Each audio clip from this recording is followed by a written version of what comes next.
Okay guys, हम आज से अपनी एक नई प्लेलिस्ट शुरू करेंगे। उसके अंदर हम पढ़ेंगे स्टैटिस्टिक्स एंड प्रोबेबिलिटी। इस कोर्स का जो कोड है वो है स्टैट 402। तो सबसे पहले हम इसका कंटेंट देख लेते हैं कि हम इस कोर्स के अंदर किन किन चीज़ों के बारे में पढ़ेंगे। सबसे पहले हम इसका एक इंट्रोडक्शन लेंगे, उसके बाद हम वेरिएबल्स के बारे में, मेजरमेंट्स के बारे में, पॉपुलेशन, सैंपल और ये सब चीज़ें आपके सामने लिखी हैं। हम इस कोर्स में इनके बारे में पढ़ेंगे। तो कोर्स शुरू करने से पहले मैं आपको इसके बारे में एक बेसिक सा एक ओवरव्यू दे देता हूँ कि इस कोर्स को पढ़ने के बाद इसका मकसद क्या पढ़ने का, हम इस कोर्स को क्यों पढ़ रहे हैं, मतलब कि हम इसको अपनी प्रैक्टिकल लाइफ में किस जगह पे यूज़ करेंगे। देखें, मैं आपको बताता हूँ। हमारे पास होता है एक डाटा, ठीक है।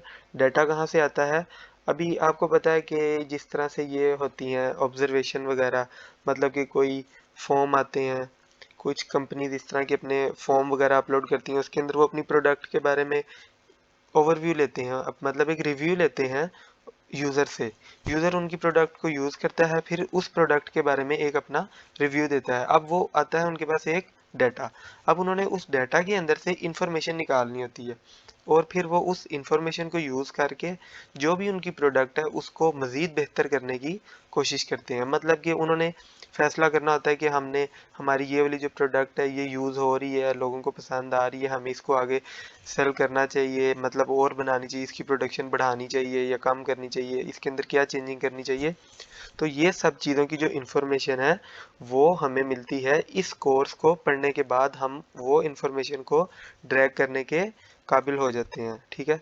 तो इस कोर्स को पढ़ने का हमारा मेन मकसद ये है। जैसे आपने देखा होगा यूट्यूब पे क्या होता है कि हम कोई चीज़ें जो सर्च कर रहे होते हैं, हमें उसी से रिलेटेड फिर एडवर्टाइजमेंट आती है, उसी से रिलेटेड हमारी जो भी मतलब आगे सारी वीडियोस आ रही होती हैं। जिस तरह के हमारे शौक होते हैं, हम जिस तरह की वीडियोस देखना चाहते हैं, यूट्यूब भी हमें उसी तरह की फिर वीडियोस का को रेफर करता है। हम भी हमारे मतलब कि यूट्यूब में फिर उसी तरह की वीडियो आ रही होती है, जो कुछ हमारी सर्च हिस्ट्री पुरानी होती है।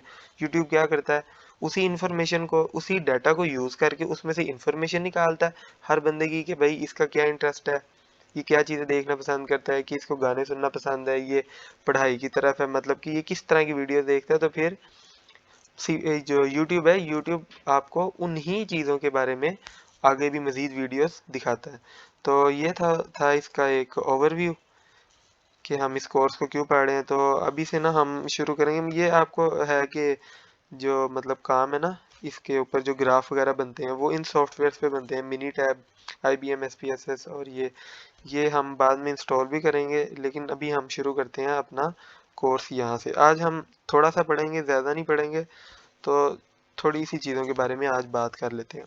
अभी देखें, सबसे पहला सवाल है व्हाट इज स्टैटिस्टिक्स। तो इसके बारे में मैंने आपको बताया, statistics is the art and science of extracting information from data.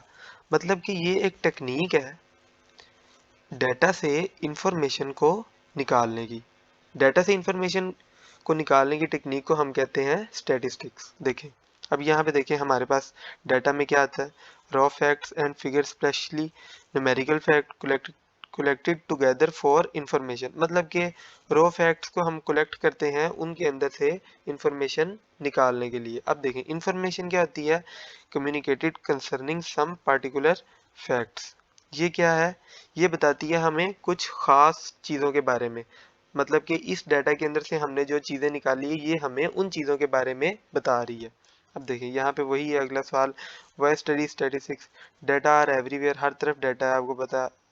हर तरफ मतलब कि आपके डाटा है, कुछ पिक्चर्स हैं, हर तरफ आपके ना कोई मतलब, या अगर हम एक दरख्त को ही देखते हैं, दरख्त के ऊपर कितना ज़्यादा हमें उससे डाटा मिल सकता है कि भाई इसकी लकड़ी किस किस्म की है, इसकी कितनी उम्र है, इसकी कितना पुराना दरख्त है, इसके इससे रिलेटेड हमारे पास कितना ज़्यादा एक दरख्त के मुताबिक ही डाटा आ सकता है। अब देखें, statistical technique are use to make many decision that affects our life. ठीक है, मतलब कि ये कह रहा है कि इन टेक्निक्स को यूज़ करके हम अपनी ज़िंदगियों को बहुत बेहतर तरीके से गुजार सकते हैं। मतलब कि हम कुछ इस तरह के फैसले ले सकते हैं अपनी मतलब पुरानी गलतियों को देख के कि हमने पीछे ये वाली गलती की थी, तो हम आगे मजीद इस गलती को दोबारा नहीं दोहराएंगे, हम इस गलती से बचेंगे। ये करने से हम क्या कर सकते हैं, हम अपनी ज़िंदगी को मजीद बेहतर बना सकते हैं। अब देखें क्या लिखा हुआ है, no matter what your career, you will make professional decision that involve data. And understanding of statistical method will help you make this decision effectively. अब वो क्या कह रहा है कि कोई फर्क नहीं पड़ता कि आपका कौन सा कैरियर है, आप किस प्रोफेशन से इन्वॉल्व करते हैं, you will make professional decision that involve data. जब भी आप कोई डिसीजन लेते हैं उसके अंदर कोई ना कोई डाटा होता है। मतलब आप अपनी पिछली चीज़ों को देखते हैं या आप किसी की बातों को सुनते हैं, जब आपने कोई डिसीजन लेना होता है, कुछ आपने बड़ा कदम लेना होता है, तो आप लोगों से पूछते हैं कि भाई ये क्या चीज़ है, उसके बारे में क्या होना चाहिए, क्या क्या है, क्या नहीं होना चाहिए। तो आप उसी डाटा को यूज़ करके अपनी कोई डिसीजन लेते हैं। ठीक है, देखिए अब वो कह रहा है statistic is the science of conducting experiments, surveys to collect, organise, summarise, analyse and draw conclusion from data under uncertainty. अब वो क्या कह रहा है कि ये स्टैटिस्टिक इज साइंस है, मतलब कि इसके अंदर हम क्या करते हैं, एक्सपेरिमेंट, सर्वे होते हैं, क्या करने के लिए, डाटा कलेक्ट करने के लिए। अब ये जो डाटा आता है ये हमारे पास अनसर्टेन होता है, मतलब कि ये हमें क्लियरली किसी चीज़ के बारे में नहीं बता रहा होता। वही डाटा को हम यूज़ करके बाद में उसके अंदर से इंफॉर्मेशन को विड्रॉ करते हैं।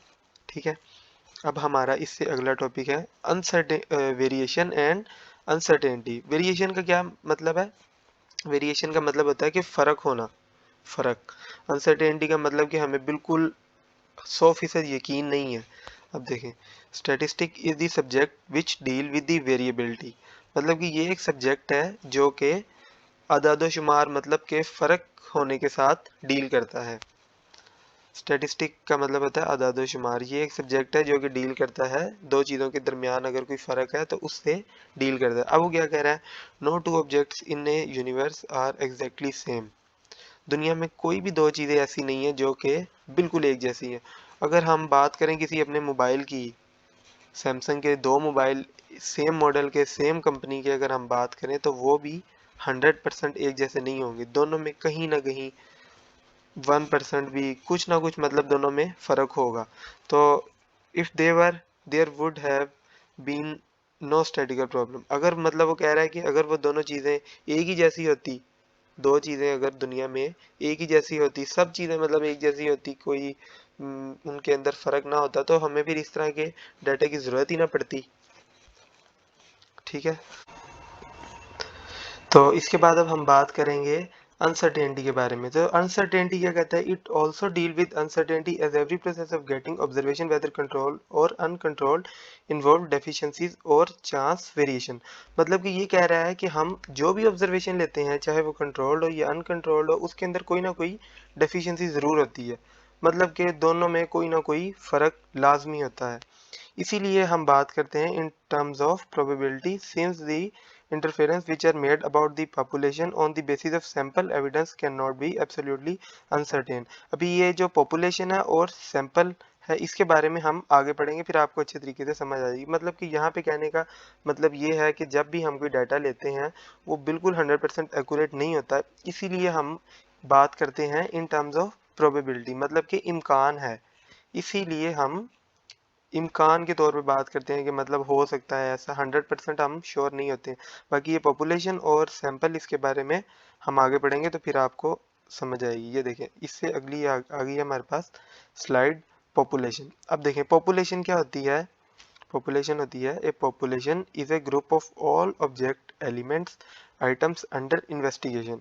मतलब कि जितनी भी चीज़ें आ रही हैं, मतलब कि अगर हम फ़र्ज़ करें बात करते हैं कि किसी यूनिवर्सिटी में कितने कंप्यूटर हैं, उन सब कंप्यूटर्स के अंदर कितनी कितने जीबी की रैम है, कितने जीबी की हार्ड डिस्क है, कौन सा प्रोसेसर लगा हुआ है। अगर हम बात करते हैं पूरे एक यूनिवर्सिटी के अंदर जितने भी कंप्यूटर हैं उनके बारे में, तो वो सब चीज़ें आ जाती हैं किसमें, पॉपुलेशन में। और अगर हम उन्हीं में से किसी एक कंप्यूटर की बात करें तो वो आ जाता है a representative part subset of the population. मतलब कि इस पूरे ग्रुप में से अगर हम एक चीज़ की बात करें तो वो आ जाती है सैंपल में।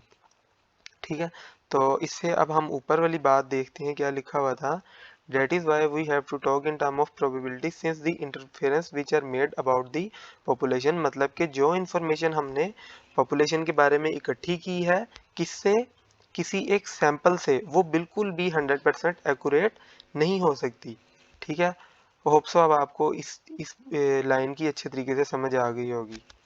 ठीक है, देख, तो इसके बाद अब हम बात करते हैं सैम्पलिंग की, कि मतलब कि हम उस पॉपुलेशन में से सैंपल ही क्यों टेस्ट करते हैं। ठीक है, देखें, अगर अब हम बात करते हैं, हमारे पास है ज़्यादा सारे बल्ब्स हैं, बुलेट्स हैं। ठीक है, अब हमने क्या करना है, उस पूरी पॉपुलेशन में से, जो कि मतलब एक पूरा एक बुलेट्स का क्या कहते हैं उसको, एक क्रेट है, उसके अंदर से अगर हमने उसको टेस्ट करना है, तो हम क्या करेंगे, हम उसमें से एक बुलेट ले लेंगे और हम उसी बुलेट को टेस्ट करेंगे। अब इससे क्या फ़ायदा होगा हमें, इससे फ़ायदा हमें ये होगा कि रिड्यूस कॉस्ट, मतलब कि अभी सारी गोलियां चला के देखेंगे तो हमारे पास तो बहुत ज़्यादा उससे हमारा खर्चा होगा, पैसे ज़ाया होंगे। तो हम क्या करते हैं, हम एक बुलेट को चला के देख लेते हैं। इससे क्या होगा, हमारी स्पीड ज़्यादा होगी, मतलब कि हम जल्दी से जल्दी डाटा उससे हमारी जो चीज़ हमें चाहिए हम वो कलेक्ट कर सकेंगे कि ये जो बुलेट है ये ठीक है या नहीं है। इससे हमें एक्यूरेसी ज़्यादा मिलेगी। और इसके बाद क्या होगा, some time it is the only option, मतलब कि कई दफ़ा ऐसे होता है कि हमारे पास सिर्फ एक ही ऑप्शन होती है, मतलब कि जैसे testing the life of bulbs, bullets. ठीक है, अभी हम सब बल्ब्स की लाइफ को तो नहीं ना चेक कर सकते, ना ही हम सारी गोलियां चला के देख सकते हैं, तो इसका हमें सैम्पलिंग का ये फ़ायदा होता है। ओके, इसके बाद हम बात करते हैं स्टैटिस्टिक की ब्रांच के बारे में। एक होती है डिस्क्रिप्टिव और एक होती है इन्फेरेंशियल। तो डिस्क्रिप्टिव में हम क्या यूज़ करते हैं, हम इसमें डाटा को यूज़ करते हैं अपने ग्राफ वगैरह को प्लॉट करने के लिए, और यहाँ पे हम इंफॉर्मेशन को यूज़ करते हैं, जो सैम्पल इन्फॉर्मेशन, मतलब हम यहाँ पे सैम्पल इन्फॉर्मेशन को यूज़ करते हैं जो पॉपुलेशन के अननोन पैरामीटर होते हैं उनके बारे में बताने के लिए। ठीक है, तो अभी हम चलते हैं हमारे अगले टॉपिक की तरफ, वो है वेरिएबल।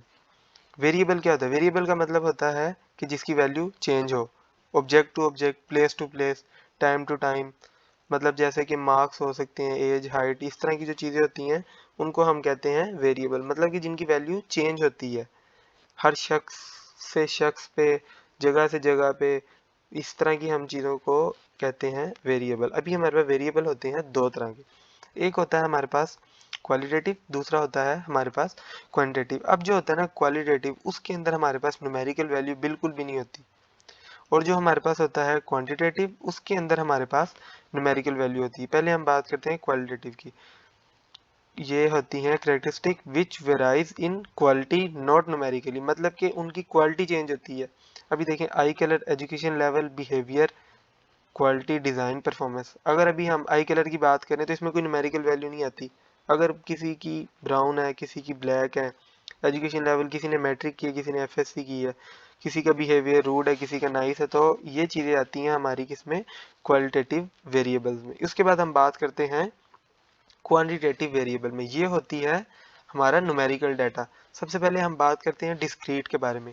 डिस्क्रीट होता है कि एक फिक्स नंबर, मतलब कि डेसिमल्स में, वो उसमें मतलब डेसिमल में वैल्यू ना हो। मतलब जैसे कि अगर हम बात करते हैं कि नंबर ऑफ स्टूडेंट्स, अभी नंबर ऑफ स्टूडेंट 1.5 तो नहीं हो सकते, नंबर ऑफ चेयर भी नहीं 1.5 हो सकती, नंबर ऑफ स्टूडेंट या तो 1 होगा, 2, 3, 4, मतलब कि इसी तरह की कोई वैल्यू होगी, वो होती है डिस्क्रीट। उसके बाद हम बात करते हैं कॉन्टिन्यूस की। कॉन्टिन्यूस ये होती है कि इसके अंदर हमारे पास वैल्यू डेसिमल में भी आ जाती है, मतलब जैसे किसी की हाइट 172.5 सेंटीमीटर हो सकती है, किसी का वेट 52.8 kg हो सकता है, किसी के मार्क्स 10.5 हो सकते हैं। इसी तरह से आगे भी आप इन एग्जांपल्स को हम अभी आगे देखेंगे, आपको फिर बेहतर तरीके से समझ आ जाएगी। ठीक है, तो अभी हमारे पास होती है, उससे अगला टॉपिक है measurement. The process of assigning number और labels to object, person, state or event in accordance with specific logically accepted rule for representing quantities or qualities of attributes or characteristic, मतलब कि एक प्रोसेस जिसके अंदर हम किसी को नंबर या लेबल असाइन करते हैं, कुछ कुछ लॉजिकल रूल्स के मुताबिक हम किसी को नंबर या लेबल असाइन करते हैं, उसको हम कहते हैं मेजरमेंट। ठीक है, उस प्रोसेस को हम कहते हैं measurement. There are actually 4 level of measurement. Measurement के 4 लेवल हैं, nominal, ordinal, interval and ratio. ठीक है, सबसे पहले हम बात करेंगे नॉमिनल के बारे में। Nominal scale are used for labelling variable without any quantitative value. Nominal variable, अभी हमारे पास कौन सा आ गया, मैंने आपको ऊपर बताया था कि नॉमिनल में क्या होता है, ये देखें, जिसमें हमारे पास न्यूमेरिकल वैल्यू नहीं आ रही वो है क्वालिटेटिव मतलब कि क्वालिटी के बारे में बता रहा है। नॉमिनल हमारा जो स्केल है मेजरमेंट का वो है एक क्वालिटेटिव स्केल। ठीक है, अब देखिए nominal scale are use for labelling variable without any quantitative value, मतलब कि इसके अंदर हम क्वालिटेटिव वैल्यूज को देखते हैं। Nominal scale are mutually exclusive, no overlapping categories where order of the categories is not important. अब देखें म्यूचुअली एक्सक्लूसिव के क्या मतलब होता है, मतलब कि वो एक ही कैटेगरी में फॉल कर सकता है। मतलब अगर कोई किसी का सेक्स मेल है या फीमेल है, ब्लड ग्रुप ए होगा, ए पॉजिटिव होगा, ओ पॉजिटिव होगा या ओ नेगेटिव होगा, मतलब जो भी किसी का ब्लड ग्रुप है वो एक ही होगा। वो दो दो किसी के ब्लड ग्रुप नहीं हो सकते, ना ही इसी तरह किसी के जेंडर दो हो सकते हैं। ठीक है, अब हम बात करते हैं कि ऑर्डर, यहाँ पे जो है ना ऑर्डर इंपॉर्टेंट नहीं होता। इसके बारे में समझ आपको नेक्स्ट अगली स्लाइड में आएगी। तो यहाँ पे हम देख सकते हैं इसकी एग्जांपल में नॉमिनल की हमारे पास कौन कौन सी एग्जांपल आती है, मैंने आपको बता दी है। किसी का रिलीजन क्या है, मार्शल स्टेटस क्या हो सकता है, या मैरिड होगा या अनमैरिड होगा। इसी तरह से ये है हमारी जो डिस्कशन है नॉमिनल स्केल के बारे में। इसके बाद अब हम बात करते हैं ऑर्डिनल स्केल के बारे में। यहाँ पे हम इसकी डेफिनेशन पहले पढ़ते हैं। Order of the value is important and significant but the difference between each one is not really known. अब आप यहाँ पे देखें कि ये कौन सी मेजरमेंट है, ये है हमारे पास क्वालिटेटिव मेजरमेंट, क्योंकि इसके अंदर हमारे पास कोई न्यूमेरिकल वैल्यू तो है नहीं। ठीक है, तो ये भी हमारे पास होगी कौन सी, क्वालिटेटिव मेजरमेंट। देखिए order of the value is important and significant but the difference between each one is not really known, मतलब कि किस ऑर्डर में चीज़ें चल रही हैं, poor, fair, good, very good और एक्सीलेंट, ये इंपॉर्टेंट है। लेकिन इन दोनों के दरमियान अगर अभी हम देखें कि पुअर और फेयर और वेरी गुड और एक्सीलेंट के दरमियान क्या फ़र्क है, वो तो हम नहीं बता सकते। हमारे पास मतलब कोई वैल्यू नहीं है जिससे हम बता सकें कि इन दोनों के दरमियान में क्या फ़र्क है। ना तो हम इनको माइनस कर सकते हैं, हम किस तरह से बता सकते हैं कि इन दोनों के दरमियान क्या फ़र्क है। तो इसकी हम एग्जांपल देख लेते हैं। क्लास ग्रेड हो सकती है, क्लास पोजीशंस हो सकती है, cricket team standing in ICC ranking. इसके बाद हम चलते हैं इंटरवल स्केल के ऊपर। इंटरवल स्केल क्या होता है, इंटरवल स्केल और न्यूमेरिकल स्केल। अब ये देखें ये कौन सा आ गया हमारे पास, ये क्वांटिटेटिव आ गया, क्वांटिटेटिव मेजरमेंट में आ गया ये वाला, क्योंकि अभी यहाँ पे हमारे पास न्यूमेरिकल वैल्यू आ रही है। इंटरवल स्केल और numeric scale in which we know not only the order but also the exact difference between the values. मतलब कि अब हम इसमें क्या कर सकते हैं, इस स्केल के अंदर हमारे पास डाटा आ जाता है जो कि होता है न्यूमेरिकल फॉर्म में। इसके अंदर हम ऑर्डर भी बता सकते हैं और ऑर्डर बताने के साथ साथ हम दो चीज़ों के दरमियान में जो डिफरेंस है उसके बारे में भी हम बता सकते हैं। लेकिन इसके अंदर क्या होता है, इसके अंदर ना ज़ीरो कोई वैल्यू नहीं होती है। Zero does not mean absence, मतलब कि इसके अंदर हम ज़ीरो को कैलकुलेट नहीं कर सकते। अगर अभी हम बात करें कि टेम्परेचर की, तो अगर हम इस स्केल में देखें, इंटरवल स्केल में देखें कि ज़ीरो का क्या मतलब होता है, कि ज़ीरो का मतलब कोई टेम्परेचर नहीं। ज़ीरो पे भी कोई ना कोई टेम्परेचर तो होता है। नेगेटिव पे फिर जब हम जाते जाएँ तो सर्दी ज़्यादा बढ़ती जाती है, पॉजिटिव में आते जाएँ तो गर्मी ज़्यादा होती जाती है। ज़ीरो पे ये तो नहीं होता कि कोई टेम्परेचर ही नहीं होता, ज़ीरो पे भी कोई ना कोई टेम्परेचर होता है। तो ये जो इंटरवल स्केल होता है ये हमें दो चीज़ों के अंदर जो डिफरेंस होता है उसके बारे में तो बताता है, लेकिन इसकी कोई ज़ीरो वैल्यू नहीं होती, ज़ीरो के बारे में ये नहीं बताता हमें। अब इसके अंदर हम क्या कर सकते हैं, हम इसके अंदर ऐड और सब्सट्रैक्ट कर सकते हैं, लेकिन हम मल्टीप्लाई या डिवाइड नहीं कर सकते। देखें अगर हम बात करते हैं यहाँ पे टेम्परेचर की, टेम्परेचर में अगर 40 डिग्री सेल्सियस है, इस तरह से हम दो दो टेम्परेचर्स को ऐसे माइनस कर सकते हैं। इसी तरह शूज़ का जो साइज़ है उन दोनों के भी हम इस तरह से माइनस कर सकते हैं। अच्छा, इसके बाद हम बात करते हैं रेशियो स्केल की। रेशियो स्केल हमें बताता है tell us about the order, they tell us the exact value between units and they also have a true zero point. Ratio scale जो होता है वो हमें बताता है किसी चीज़ के ऑर्डर के बारे में, मतलब कि वो किस तरह से, जैसे अभी हमने ऊपर देखा था गुड, वेरी गुड, इस तरह से हमने देखा था ना। तो ये रेशियो स्केल भी हमें उनके बारे में बताता है। अब ये बताता है हमें एग्जैक्ट वैल्यू बिटवीन यूनिट्स, मतलब कि दो चीज़ों के दरमियान कितना फ़र्क है ये हमें उसके बारे में बताता है, और इसकी एक ज़ीरो वैल्यू भी होती है। यहाँ पे देखें अगर हम बात करते हैं हाइट की, हाइट अगर किसी की 172.5 है और किसी की 132.5 है, तो हम इन दोनों को माइनस भी कर सकते हैं, डिवाइड भी कर सकते हैं। इसी तरह अगर हमारे पास वेट आता है किसी का, किसी का 50 kg वेट है, किसी का 10 kg वेट है, तो हम इन दोनों वैल्यूज़ को फिर क्या कर सकते हैं, डिफरेंस भी ले सकते हैं, माइनस भी कर सकते हैं, मल्टीप्लाई भी कर सकते हैं। और अगर हम बात करें कि ज़ीरो हाइट की, अगर यहाँ पे ज़ीरो आ जाए तो ज़ीरो का क्या मतलब है कि उसकी कोई हाइट नहीं है। वेट में अगर ज़ीरो आ जाए तो यहाँ पे इसका मतलब है कोई उसका वेट नहीं है। अगर स्पीड में ज़ीरो आ जाए तो इसका क्या मतलब है, कोई स्पीड नहीं है, स्टिल खड़ी है बॉडी। तो ये है हमारा रेशियो स्केल। उसके बाद अभी हमारी चीज़ें शुरू हो जाती हैं। नेक्स्ट देखें, ये है क्वालिटेटिव डाटा। क्वालिटेटिव डाटा में हमारे पास क्या होता है, हमारे पास इसके अंदर न्यूमेरिकल वैल्यू नहीं होती, इसके अंदर हमारे पास इसी तरह का अल्फ़ाबेटिकल डाटा होता है, कोई भी न्यूमेरिकल वैल्यू नहीं होती। सबसे पहले हम एक एग्जांपल देखते हैं। Consider the data about sex of 10 students, male female, ये मतलब हमारे पास डाटा दिया हुआ है। अब वो कहता है कि make a frequency distribution, relative frequency and percentage frequency of the above data and interpret your result, make an appropriate graph.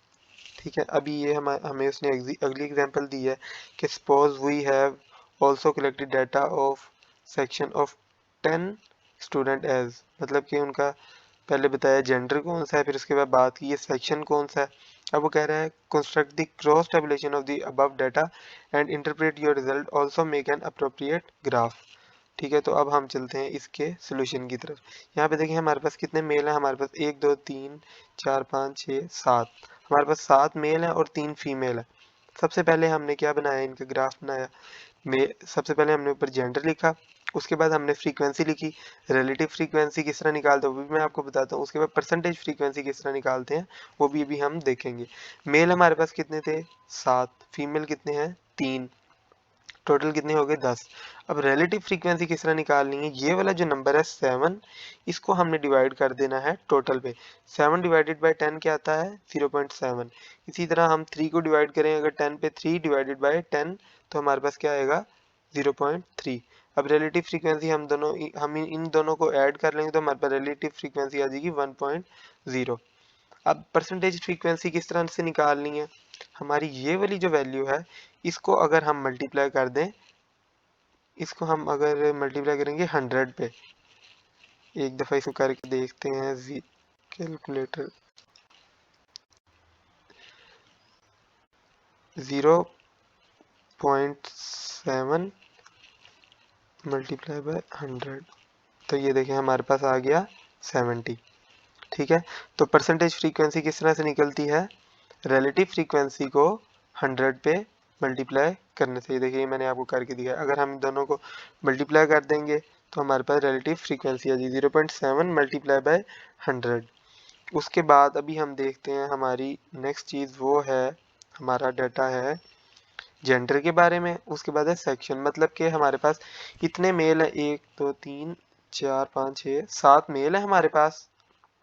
उसके बाद हमारे पास कितने फीमेल हैं, फीमेल 1 2 3, हमारे पास कितनी फीमेल्स हैं, 3 फीमेल्स हैं। लेकिन अभी हमने देखना है कि ए सेक्शन में कितने मेल हैं, 2 3 4। ए सेक्शन में हमारे पास कितने मेल हैं, एक दफ़ा दोबारा देखते हैं, 1 2 और 3 में। ए सेक्शन में हमारे पास 3 मेल है और बी सेक्शन में यहाँ पे हम देखें 1 2 3 और ये 4। बी सेक्शन में हमारे पास 4 मेल हैं। अभी अगर हम बात करें कि ए सेक्शन में कितने फीमेल हैं, ए सेक्शन में हमारे पास कितने हैं, 2 फीमेल हैं। और उसके बाद अगर हम बात करें कि बी सेक्शन में हमारे पास कितनी फीमेल्स हैं, वो है हमारे पास 1, तो यहाँ पे हमने 1 लिख दिया। अभी देखें टोटल कितने बने, 4 + 7 और 4 + 3 कितना हुआ, 7। फीमेल कितने हो गए, 2 + 1 3। अब ये दोनों को हमने ऐड कर लिया तो हमारे पास कितने आ गए, ए सेक्शन में 5, मतलब कि 3 मेल हैं और 2 फीमेल, 5 ए सेक्शन में हो गए टोटल। और बी सेक्शन में कितने हो गए, उसमें भी हो गए 5, मतलब हमारा टोटल 10 पूरा आ गया। अब हमने क्या बनाना है, इसका हमने बनाना है एक चार्ट, बार चार्ट बनाएंगे पहले हम, फिर उसके बाद हम बनाएंगे मल्टीपल बार चार्ट। लेकिन क्यों वो मल्टीपल इसलिए बनाएंगे क्योंकि हमारे पास इसमें 2 सेक्शन आ गए हैं, 2 तरह का डाटा आ गया, तो इसके लिए हमें मल्टीपल वो बार चार्ट बनाना पड़ेगा। पहले हम ये वाला देखते हैं। इसमें देखें हमने फ्रीक्वेंसी लिखी है हमारी, इसमें मैक्सिमम कहाँ तक जा रही है फ्रीक्वेंसी, 7 तक जा रही है। तो एक नंबर ऊपर लिख लें, मतलब जितना भी आप मार्जिन रखना चाहते हैं, जितनी भी जगह उसके हिसाब से अगर हम एक नंबर ऊपर रख लें। अब देखें, अब हम बात करते हैं कि कितने मेल हैं हमारे पास। यहाँ पे हमारे पास हैं 7 मेल, तो इस ग्राफ को हम ले जाएंगे 7 तक, ठीक है। उसके बाद हमारे पास कितनी फीमेल्स हैं, 3 फीमेल्स हैं, इसको हम ले गए 3 तक। तो ये इसका बन गया बार चार्ट। अभी हम देखते हैं इसको, सेक्शन ए को उसने ब्लू से रिप्रेजेंट किया और सेक्शन बी को उसने ऑरेंज से रिप्रेजेंट किया हुआ है। अच्छा, अब देखें मेल कितने हैं हमारे पास सेक्शन ए में। सेक्शन ए में मेल है हमारे पास 3, तो यहाँ पे देखें हम उसको 3 तक ले गए। और हमारे पास सेक्शन बी में कितने मेल हैं, सेक्शन बी में हमारे पास 4 मेल हैं, ये हमने 4 तक इसको ऊपर ले गए। ये हमारा है मेल का चार्ट। अभी हम बात करते हैं फीमेल पे। ए में कितने हैं 2 और बी में कितनी है 1, तो ये हमारा बन गया मल्टीपल बार चार्ट। इसके बाद हम बात करते हैं सिंपल बार चार्ट की। A bar chart is a type of chart which show the value of different categories of data as rectangular bars with different length. Example, oh, draw a simple bar chart to represent the population of 5 cities of the Punjab province. ठीक है, अभी हम एक bar chart बनाएंगे जो कि हमें represent करेगा 5 शहरों की पॉपुलेशन।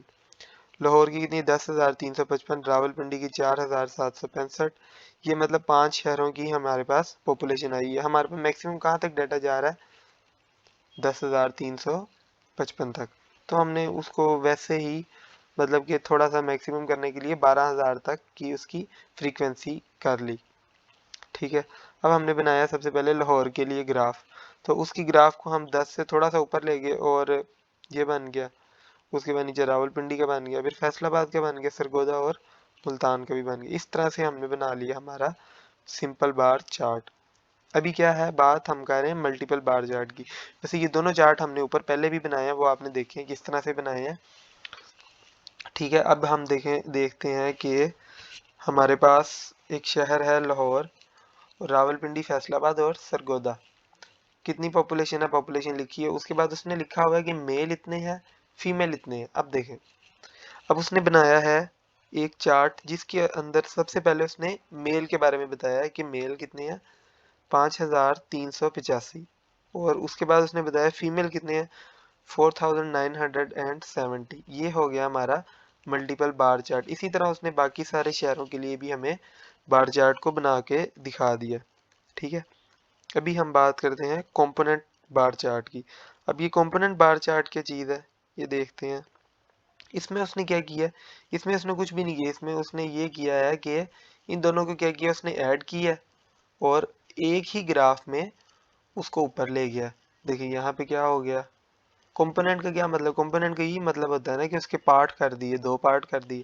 देखिए यहाँ पे इसने इन दोनों को ऐड किया, 5,385 और 4,970। इन दोनों वैल्यूज को हम एक दफ़ा ज़रा ऐड भी करके देख लेते हैं ताकि आपको भी इंश्योर हो जाए कि इसी तरह ही है। 5,385 और यहाँ पे है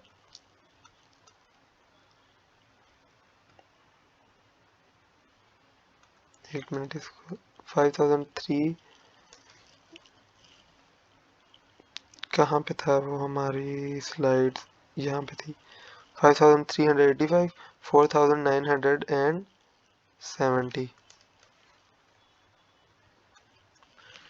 4,970, ये कितना आएगा हमारे पास 10,355, ठीक है। ये देखें ये कितना बना हमारे पास 10,355। अब उसने क्या किया, अब उसने मेल को ले गया 5,385 तक।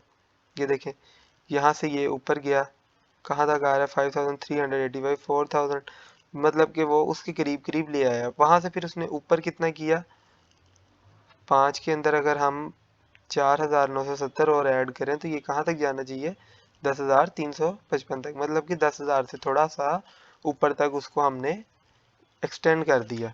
इसी तरह रावलपिंडी का भी हमने बनाया और ये वाला जो कंपोनेंट बार चार्ट है वो इस तरह से बनता है।